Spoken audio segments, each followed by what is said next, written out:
It may behoove you as to how I got to this rapture of a point. Well, it was essentially from doing nothing, and that is indeed what happened.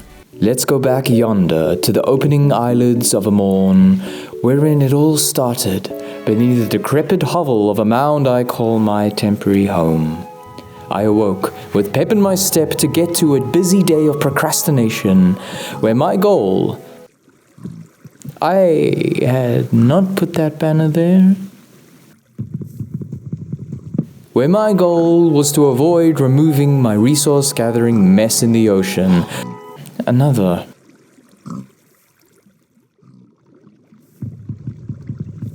Was it fate, already working in my favor to distract me? My mandate was to find anything in my power to avoid moving the blight that was my tree farm, and that immediately went well, for surrounding me was a conspiracy of note.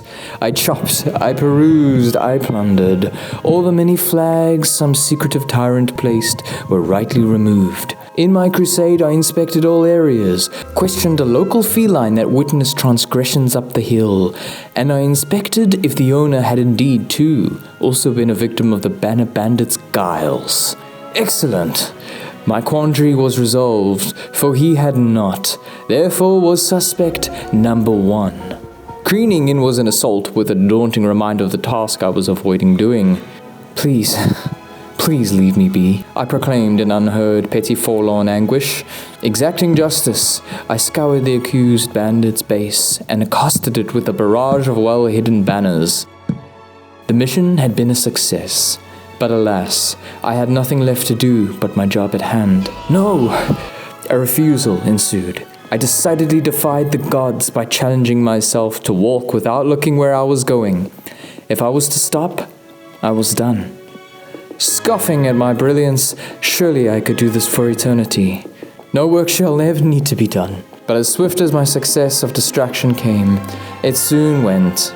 With a feeble plan failed, I relegated myself to converse with a local pink-garmented, adorned llama, its mind filled with the subject of this video. Nothing at all. Rightfully so, I gifted the llama with a diamond pickaxe for its mining needs. Continuing my mortal coil, I then proceeded to dig the greatest hole in history, unlike any I've ever seen.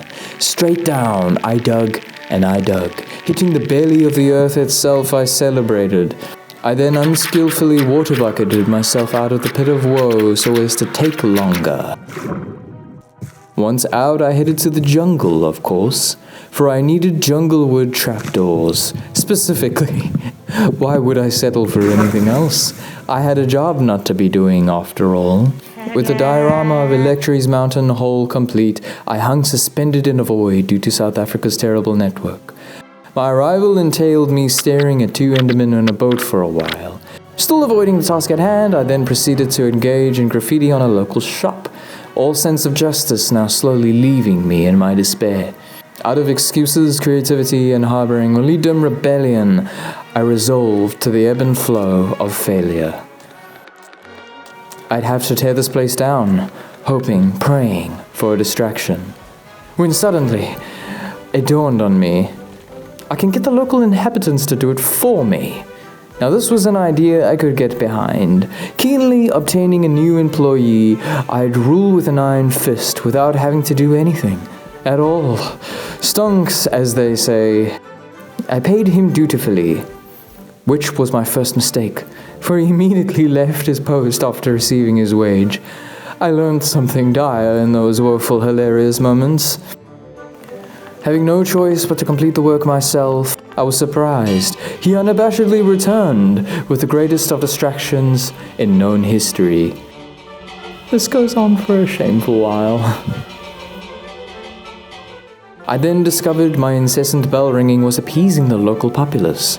We began communication. They invited me into their kingdom and hopefully hearts. I studied their strange behaviors, completely perplexed. They continued to reward me with bells. A friendship was brewing. I then decided to self-appoint myself a profession of an armament inspector, which immediately got me killed. With a rageful heart I observed them. There must be a retribution, for I had a plan. I infiltrated their industry. I mingled seamlessly, earning their trust. I received a weapon and a symbol of trust.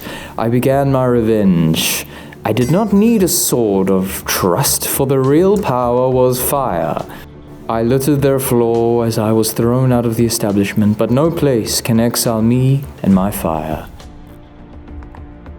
Having been discovered, dejected, I knew to get away while I could, lest a sparring ensue. No! God, please, no!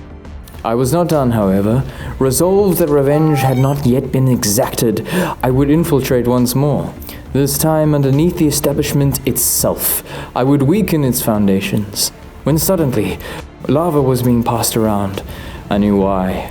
I had to make haste. They sought for my death, the dastardly fiends. But I wouldn't relent without one final hurrah. Sealing one of them in the foundations, I felt this would suffice, for now. No excuses remained as I chopped and tore the place down. Sad to be working, I decided to sit on a pink llama. Thereafter, observing an anomaly of a block. Why does it not fall? No, seriously though, why? Someone tell me?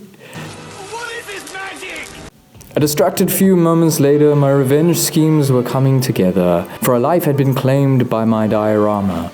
They say art imitates life, or does life imitate art? My retribution was achieved as the whole claimed yet another life. I had achieved art and revenge, but beyond all, nothing at all. With nothing left to distract me, I unfortunately and begrudgingly finished the clearing. A new tree farm would require space, and no good deed goes unpunished.